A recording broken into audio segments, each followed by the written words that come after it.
Ressentez-vous plus de pression financière cette année?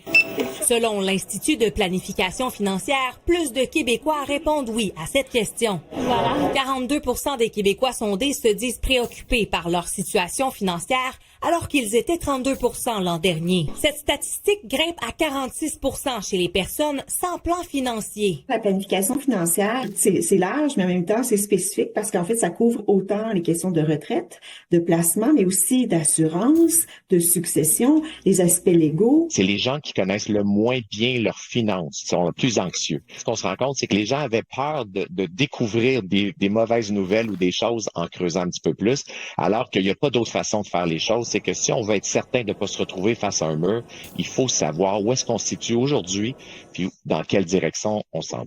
Dans ce contexte, le magasinage des fêtes ajoute une couche de stress. Plusieurs s'y prennent donc plus tôt pour profiter des rabais, comme celui du Vendredi fou. C'est 100 pièces de moins, c'est 100 pièces dans tes poches, comme on dit. Et les choses qui sont probablement à 300 $, et les prix deviennent plus bas. C'est plus facile pour tout le monde de se dire on va pouvoir aller acheter, puis les choses sont à bas prix. Moi, les rabais, je les regarde à l'année longue.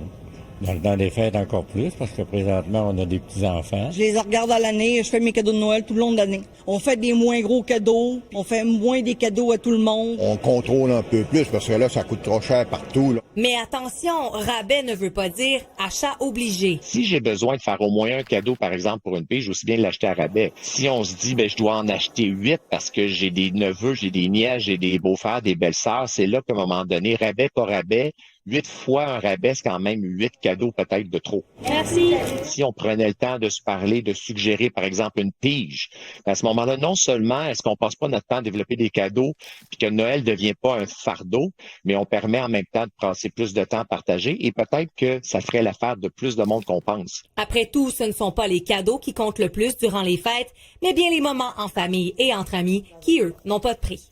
Ève Beauregard, TVA Nouvelles, Saguenay.